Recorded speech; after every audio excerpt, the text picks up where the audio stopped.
Hello, everyone, and welcome to the Learn to Love podcast, your guide to everything love, sex, intimacy, and relationships. Each week, your host, Zach Beach, interviews new experts on love, including couples therapists, relationship coaches, sex educators, and best-selling authors. Learn the best tips and cutting-edge wisdom to better love yourself, others, and the world. Thanks so much for joining us. We hope you enjoy the show. Welcome to the Learn to Love podcast, everyone. I am your host, Zach Beach, and I'm here with the incredible psychology professor and author, Ritch Savin-Williams. Hello, Ritch, and welcome to the show. Thank you for the invitation. Today, we are going to be talking about what it means to be bisexual. And for those that don't know, Ritch Savin-Williams is Professor Emeritus of Developmental Psychology at Cornell University and a licensed clinical psychologist specializing in identity, relationships, and family issues among sexual minority young adults. He is the author of 9 previous books, including Mostly Straight, Sexual Fluidity Among Men, and The New Gay Teenager. He has served as a consultant for MTV, CNN, 2020, and The Oprah Winfrey Show, and his work has been cited in numerous publications, including Fortune, Newsweek, Rolling Stone, Time, and the New York Times. He's coming on to the show to talk about his new book, simply called Bisexual, Pansexual, Fluid, and Non-Binary Youth, which offers answers through the voices of young people who don't identify as either gay or straight. How are you today, Ritch? I'm feeling very good. Thanks so much for coming on. So for decades now, you have been doing really amazing work in the world, focused on the world of gay and queer sexuality. Your second book, Gay and Lesbian Youth, Expressions of Identity, was published in 1990. So you've been doing this for a while, and I just got to ask, what drives you, what motivates you, what keeps you going in this very interesting field of research? When I first came to Cornell, I came as an expert in adolescent development, social development, and I was very satisfied with that. I studied self-esteem and sort of personality development. And then as I began to stay here longer, I began to realize I'm not totally straight. And this is something that I had inclinations of when I was an undergraduate, but I denied and suppressed thanks to a therapist who said, well, if you haven't had sex with a woman yet, then you're not gay. Or homosexual was his word, I should say. So I decided that I wasn't. Then I went to graduate school, kept falling in love with guys, came to Cornell and said, okay, enough of this. I'm going to have to really sort of dig within myself. So I taught a course at Cornell on homosexuality. And the more I read, the more I discovered that researchers had gotten what I feel sort of the wrong message delivered, that they were not sort of corresponding to my experience, because I became the faculty advisor of the gay group on campus. And to me, the young men and women who came to the meeting were really creative, flexible, strong, resilient. And yet everything I was reading about gay youth from the established literature was that they were depressed, suicidal, almost horrible human beings, nice and creative maybe, but just not good. So that began my own research program. Cornell was very receptive. They sponsored it, they promoted it, and I just kept going. And once I got going, the questions kept coming up more and more and more.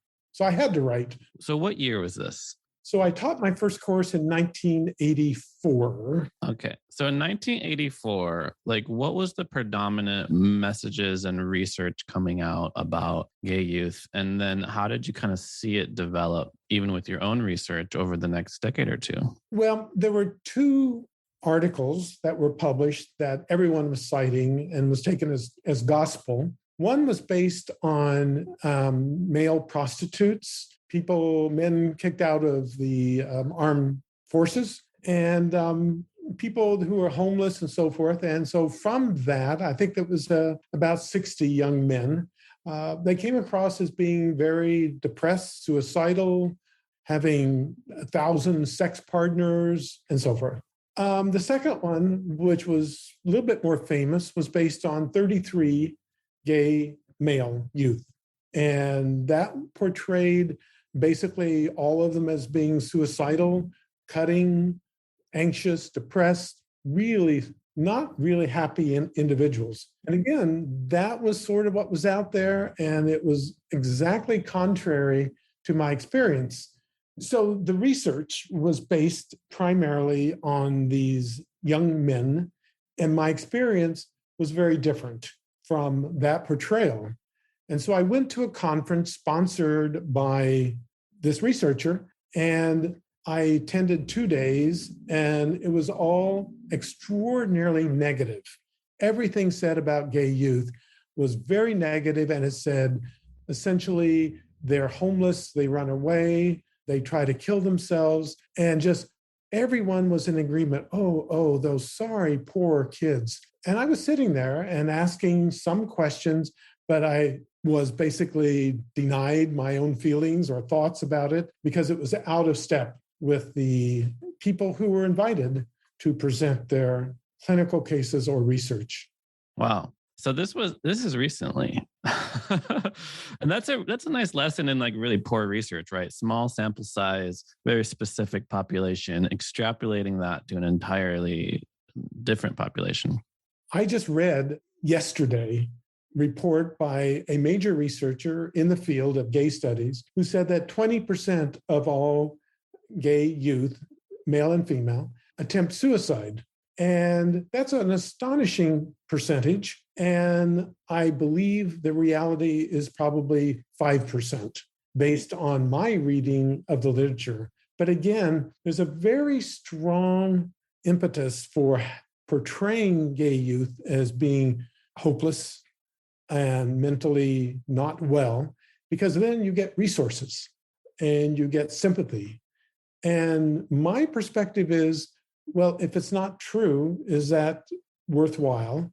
And maybe there's a different portrayal of our youth that might be more helpful for them, which is, hey, it's fun to be gay. Hey, you can be healthy and gay. You can live a great life. You can get married now. You can do a lot of things and be gay. So it's a very different portrayal, and actually one that I prefer because I also think it's more honest. I prefer that one too. Sounds a lot more positive. It almost reminds me a little bit of Dan Savage, It Gets Better campaign, which is really targeted to certain youth in really troubling childhoods, troubling communities, to realize that when you do get older and get out of perhaps the small town that you're in, things get a lot better and things get a lot more fun. Yes. So our topic for today is actually on bisexuality. And before we get into what it means to be bisexual, I want to kind of go a little bit deeper into these terms. People don't realize that even the terms heterosexual, homosexual are recent inventions only coming to use in kind of the early 1900s. And if I'm not mistaken, they were never really used to describe like someone's internal stable identity. So for our listeners unfamiliar, like what changed in the cultural lexicon and how we use these terms? Well, very little changed for a number of years, it feels like to me. I mean, once Kinsey did his research and published sort of the sexual orientation spectrum, going from 0, which was totally straight or heterosexual, he called it, to 6 being totally homosexual, with the middle assuming to be bisexual, then there was a sense that he was referring not just to behavior, who you have sex with, but also in terms of who you fantasize about. But he never really saw these as being identity terms. Like he would be shocked if someone went around and said, oh, by the way, I'm gay or I'm bisexual. That's not what was happening in the 50s. But I think as the gay movement, liberation, whatever one wants to call it, began to progress, then I think it became more and more not just about sexual behavior, but also about who we love. And gradually, it became more and more about identity, because the sense was, well, you could be gay and be a virgin. So it had to be more than just simply sexual behavior. Though the assumption was, I think, that bisexual meant that you had sex with both sexes. But what did that mean, really? Was it equal? Was it, if you had sex with 9 women and 1 man, were you still bisexual in the same way that if it was reversed? So the sexual behavior got a little bit problematic. And so the identity really took off and became the way of referring to sexual minorities, if you will. Mm-hmm.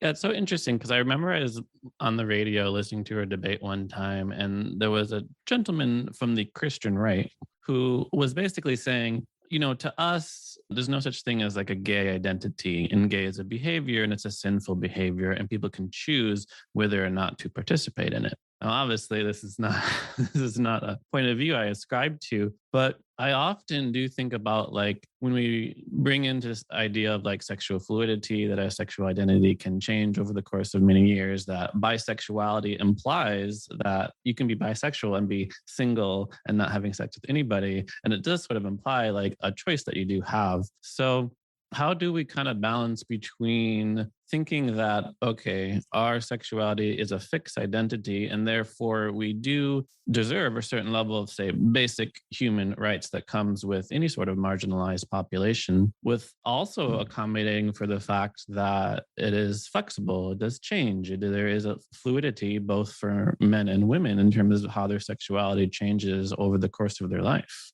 Well, which question there would John tackle first?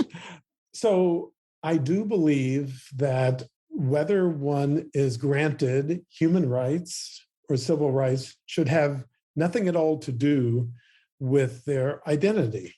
Or I don't believe it should have anything to do with who you prefer to have sex with, except for, of course, there's underage people, which is another issue altogether. But in terms of gender, it should not be that way. And whether this is chosen, this who you have sex with or your identity, or whether it is somehow within you that you have no choice about, should not matter at all. You still deserve basic human rights. And to try to deny that on the basis of identity or sexual behavior seems a little bit against human rights to me, and I think to many others, that should not be the issue. Now, it is clear the religious right is right in the sense that you can choose who you have sex with.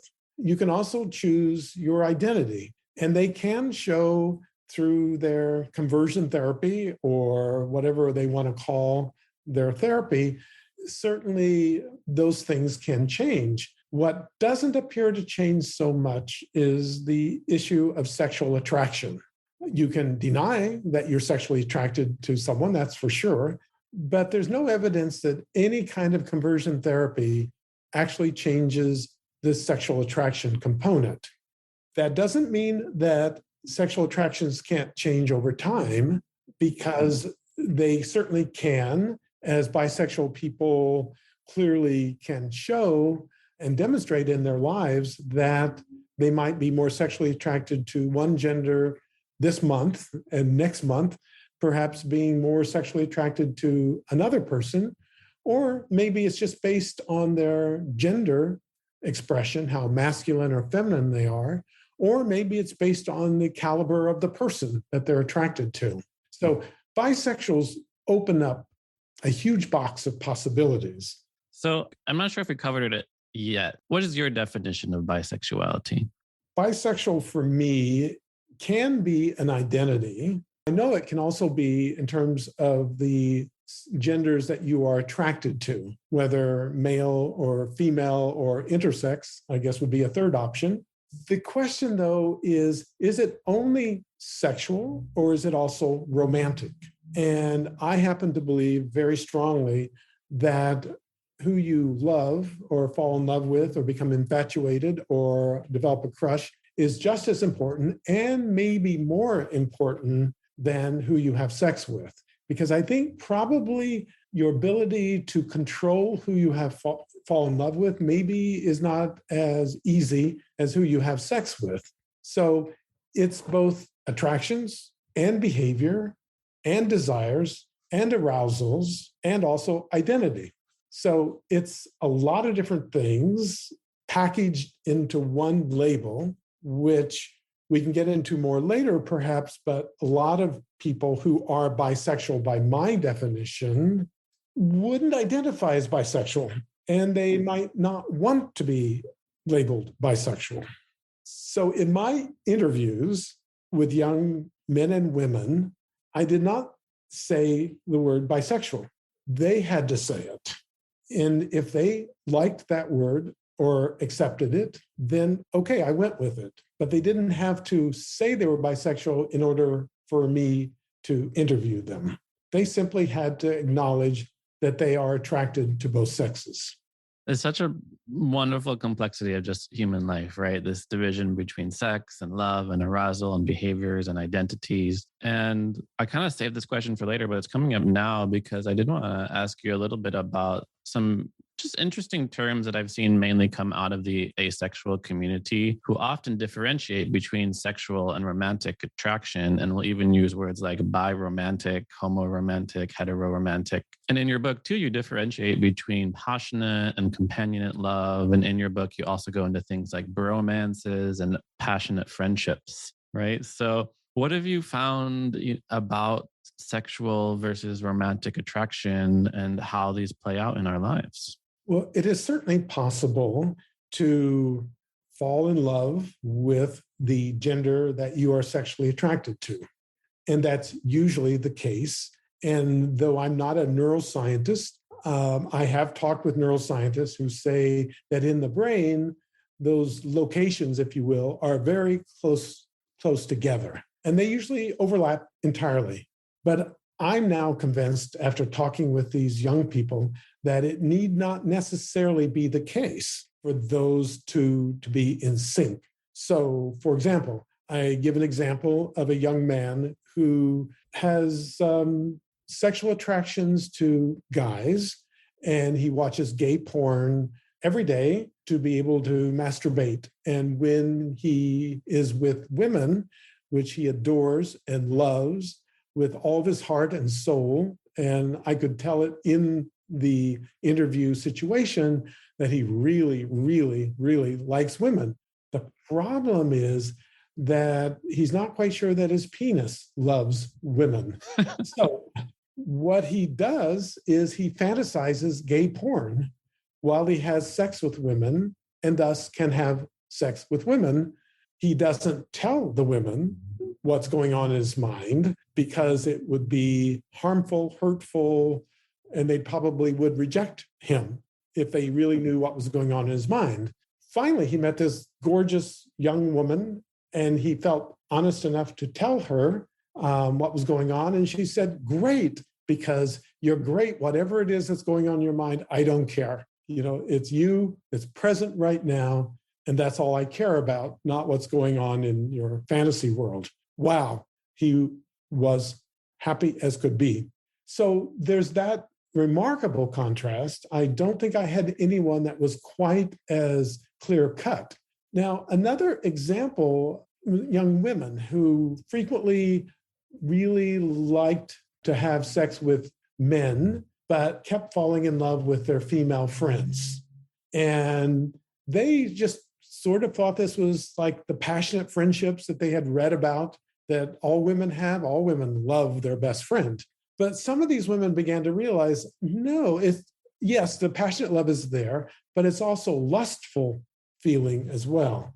So for these women, it was like they began to realize that their romantic love could extend to their female friends. So yes, they are bisexual.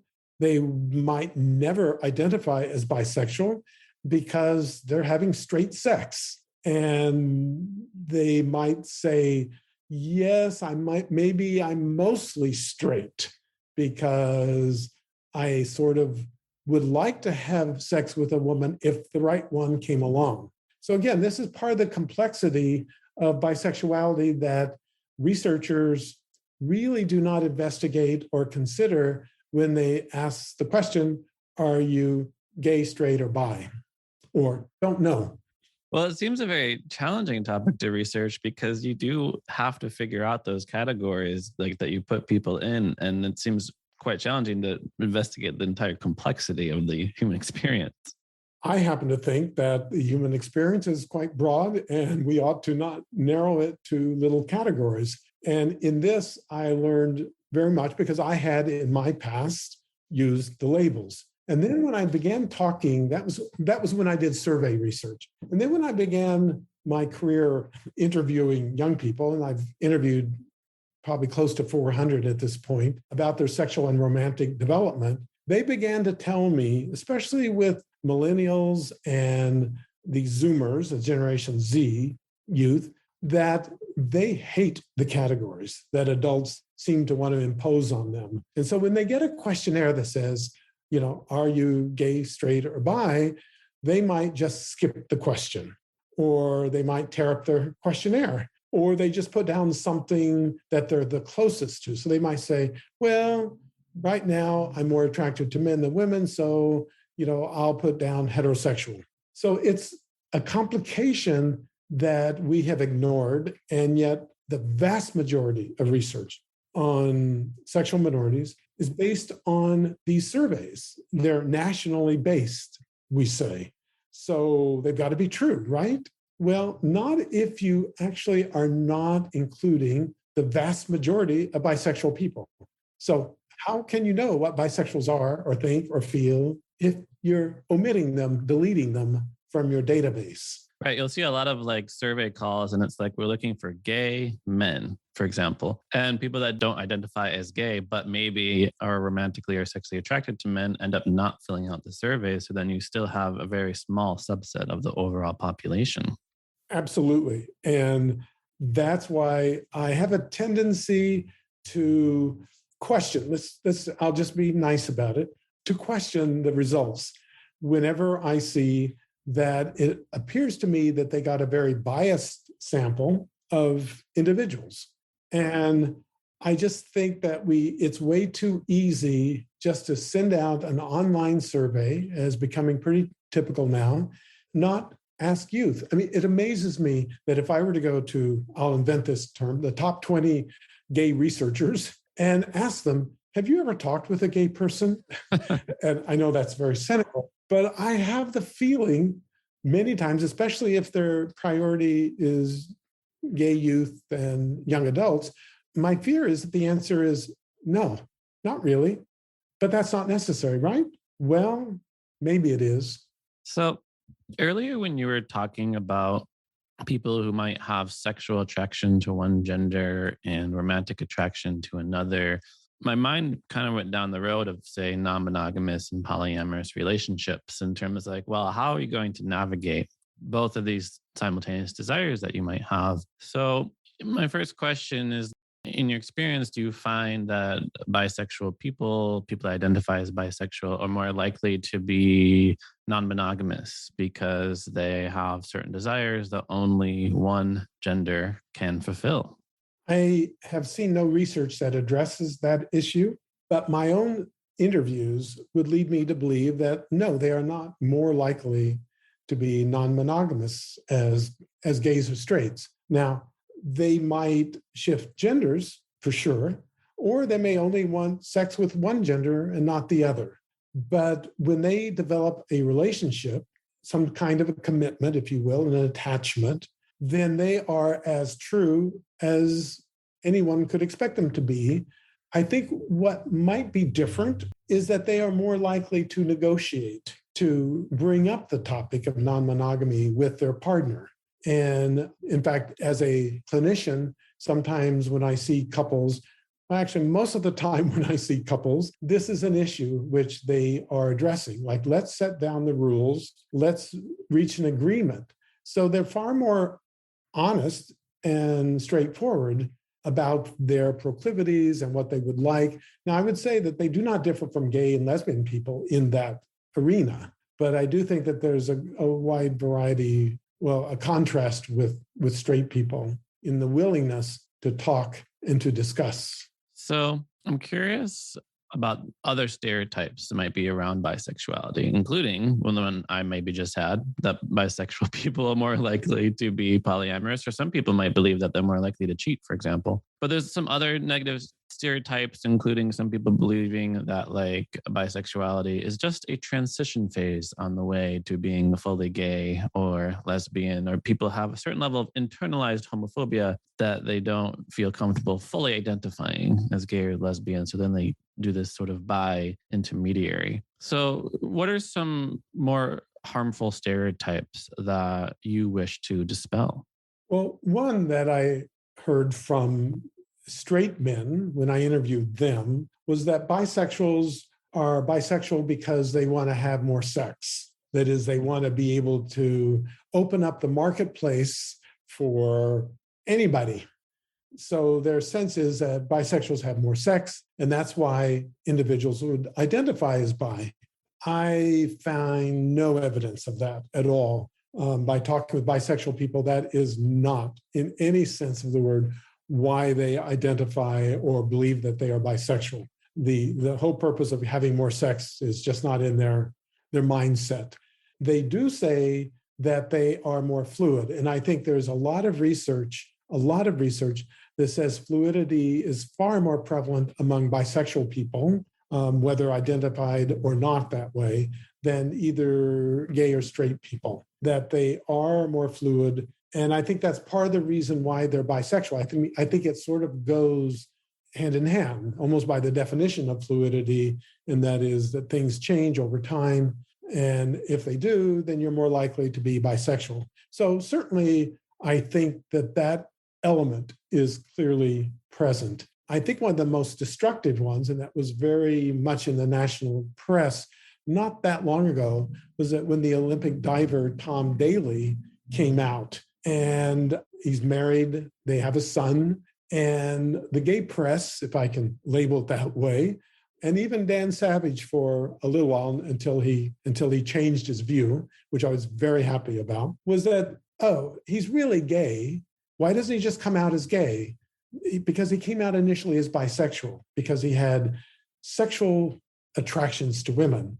And some notable gay people said, oh, that was just a stepping stone on the way to being gay. I know, because I did the same thing. I identified as bi before I became strong enough and happy enough, and my self-esteem was high enough that then I knew what I really was, which was gay. So I think that is a hugely negative stereotype that disbelieves if you're male and bisexual, those two just don't go together. For women, yes. In fact, the opposite problem sometimes emerges for women, and that is that there are some stereotypes that all women are bisexual. And I certainly talked with a number of women who had no interest at all in bisexuality. They were pretty firm that they were straight or lesbian. So the stereotypes end up making things easy for us to understand. And that's one of the main reasons why I wrote the book, and that I'm writing, because I want to make this far more nuanced and complex. And sorry, your silly little simple stereotypes just don't hold, because they do not correspond with the way that real people lead their lives. And we ought to talk with them, and we ought to believe what they tell us, rather than us telling them what you ought to believe. And that's been the pattern in the 30 years that I've done research on this diverse group of individuals. I've also heard both of those ideas that you just mentioned. And it's weird to me how kind of biased it is, and how overall as a society, we very much encourage, I'll say, female bisexuality. It's often encouraged in the media, and you do see things that say like all women are bisexual. And I swear every like human sexuality class that exists always points to that one study where they measured people's genital arousal depending on the porn that they were watching. And they were like, women were aroused no matter what, therefore they're bisexual. And as you just mentioned, the same thing, that male bisexuality is often discouraged, and males who are bisexual are usually thought to be, oh, they're just gay and dabbling. So where do you think these comes from? Like, where do these biases come from? I'm not quite sure, except it almost feels like whenever a couple of major studies are done, and by major figures, then it just seems as if we all follow their lead somehow. And we keep citing the same people over and over and over again, maybe because it's simpler, it makes it easier to understand what's going on. So the research that I did was on pupil dilation rather than genital arousal, because you can control genital arousal. Just all you have to do if you're a male is start thinking about your grandmother, for example, and you won't get so enlarged, your penis will not. But with pupil dilation, you have no choice in the matter. And your pupils dilate according to what excites you or interests you, is very appealing to you. So that research pretty clearly demonstrated that there are true bisexual people among men. And that has now been replicated several times. But the women continue to not show a preference, except for lesbians, self-identified lesbians, are more attracted to women. But all the other women, which means the other 95 or 98%, don't seem to have a bias in terms of male or female. Now, what does that mean? I'm not quite sure. And there are a number of people sort of struggling with that issue. Other people don't say, or basically say, I don't care. It's just the way it is. Let's accept people for who they are and what they are and not rely on biological measures because they don't work. Well, does that mean we ought to ditch them? I don't think so, but it does make it more complicated. And there is a sex difference in terms of physiological measures of sexual orientation. Now, my preference would have been, if I had continued to conduct this research, is to try to get romantic orientation assessed. Now, would that be something that would distinguish the women in terms of if we showed love scenes or cuddling or kissing? I don't know. But you notice that all of these physiological measures are based on males and work with males, and they seem to, sort of somehow or the other sort of prefer men as their subjects. But why not turn it around and let's use women as the primary vehicle to try to understand sex and romance? That's so interesting because I know for a lot of academics, it's an incredibly hot button issue to come out with kind of any study that says like men are better or more inclined to be like this and women are more inclined or better to be like this, because then the media is going to latch onto it and be like, are you saying, women can't be CEOs? And they're just like, I'm just researching here.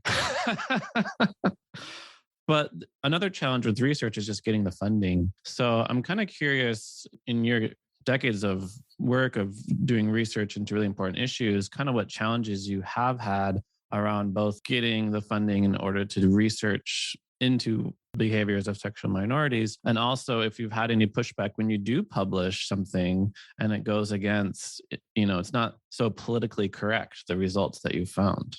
Well, certainly the big issue for so many years and during most of my most productive years of doing research is that I could never get research monies to look at what goes right with diverse sexual populations. That is, no one was going to fund my research if I said, I'm out to show that gay people have some strengths. For example, they're more artistic, or more cognitively flexible, or more empathetic. And I use those three because I did some trial research which indicate exactly that point, that gay and lesbian bisexual people were more of those than straight people. And I did that with a graduate student. And he tried to get it published, couldn't publish it. I tried to get grant money, didn't work.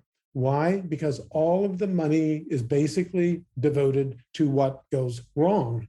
Now, I can't oppose that. Absolutely. I was very much in favor of research monies going to stop AIDS, to stop youthful suicide or depression. Well, of course, that's important. But it would have been nice to have had some money for positive things too. Just wasn't going to happen. So that was the biggest obstacle for me. Now, fortunately, I did find an external funder, private individual fund that did provide some monies for that purpose. And that was huge, the Bisexual Institute. So it happened, but it was difficult. Publication-wise, I will never know, but I do know that I had an article, which I thought was one of my very best, on suicidality, and I submitted it to medical journal, one of the top medical journals and one of the top public health journals, and they all rejected it for reasons that I think were absolutely incorrect, because what they did was my research showed that gay youth, diverse youth, were no more likely to attempt suicide than straight youth. That was absolutely against sort of accepted knowledge, if you will. So it was rejected, and it never has been accepted, though I have been prone to put it in books, which cannot be rejected by editors and reviewers. But this is not surprising. Academics get very set on their research agenda, and they do not really want counter evidence. Well, it's so interesting to me because it brings up a little bit to me nature versus nurture. Like, I could totally see a gay youth, their brain not having any predisposition to suicidality, but absolutely they live in a society that's very homophobic. Maybe they were bullied as a kid, and it might increase these rates. But it's interesting to hear your research saying that's not the case. So I almost feel like, therefore, gay youth are more resilient. And stronger. Well, you can't publish that point of view, by the way. Well, so here's an example that illustrates what I'm talking about. So when I did some research on men and on suicidality, when I compared them with straight guys, they looked more suicidal. When I compared them with women, there was no difference. Now, why are we comparing, I'll just say, gay guys to straight men, when we already have this assumption that gay men are, quote unquote, women, are girl-like or female-like? So why don't we compare them to women? If we really believe that, why don't we compare them to women? And lo and behold, there's not much of a difference. Now, why is that the case? I believe that gay male youth could be saying that they are suicidal because they are more insightful. They're more in tune to what's going on within themselves. They do not feel hesitant to say what's going through them. And if they're kind of down or low or suicidal, they might say so, where a straight man would never say those words because that's not manly. That's not masculinity. So is it really not a measure of sexuality, but a measure of gender that makes for the suicidality of gay male youth? And that's something which I happen to believe, but I haven't shown it in my research. I haven't proven it because I've retired. I mean, I'm writing books now, not doing research.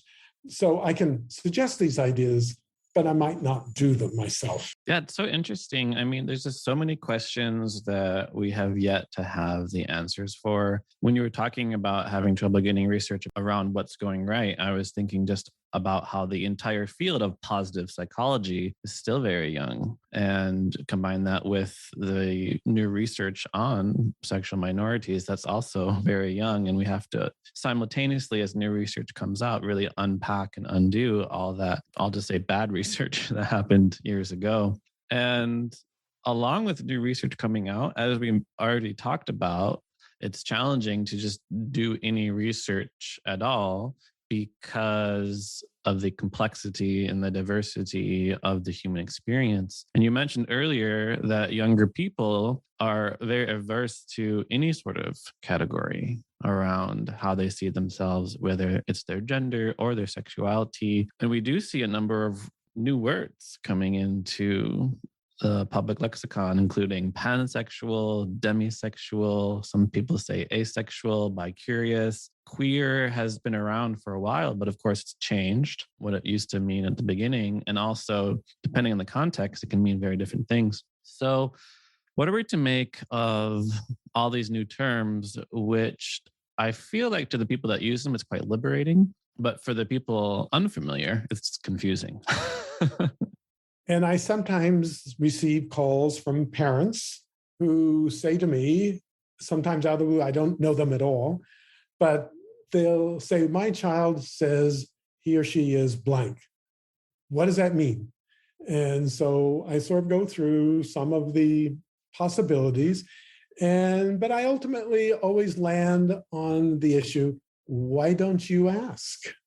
And that's something very few parents seem to understand or do. Like, if you want to know about your child's sexuality or romantic desires, ask. If you don't know the term, ask. What do you mean when you say demisexual or pansexual or non-binary? And it's striking that the parent would turn to, quote, unquote, an expert when the real expert is right there in front of them. So I do believe that these terms are very ambiguous at times. I find it extraordinarily difficult to come up or to stay, sort of modern or up to date on these terms and what they mean. Sometimes I have to go to the Urban Dictionary and go, oh yeah, right, what does that mean? Because it is complex, but I find that magical. I find that inspiring, and it makes me want to do more research rather than an anonymous questionnaire to 50,000 young people, because I think you learn a lot more. And I think of one example where I was at a youth conference speaking on sexual identity was my topic. And this was one for middle school and high schoolers. And I was in a large auditorium. I was not expecting 100 or so kids, but the 100 or so kids came up. I started giving my PowerPoint, and I could just tell it wasn't working, that there was scribbling, reading of phones, and so forth.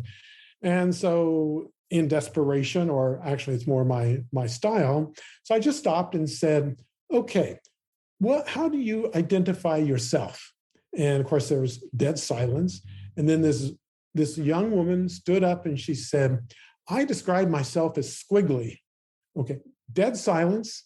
And then bursting of laughter. I said, me too, me too. And all these kids started standing up. I like squiggly. And then I just sat back and I listened, and I took notes, by the way, to the conversation, because they taught me so much more than I ever knew from reading about sexual identity and these new terms. And I would say, I don't understand that term. And they go, well, they were the experts now. So they told me what that term meant to them. So it's not difficult. It really is not difficult. But if you're a parent who's never talked to your child about sex, maybe it is difficult to talk about sexual identity. Yeah, I'd love to go a little bit more into that. And this is kind of like our little last question here before my final question, but how we can better love our children as they do explore and discover their own unique sexuality. As you mentioned, parents come to you and they don't know, they don't know the terms, they want, maybe they have very firm beliefs about allowing a child to be what they are, but then the certain transgender ideas come up and then they get a little lost. And, this is the Learn to Love podcast. And for me, it's just like, how can we best love our little ones as they grow up and explore and make their own mistakes and might live in a world that we as adults did not grow up in? For me, the biggest issue is to talk with your child from day one. Sexual romantic feelings are some of the earliest memories of a child.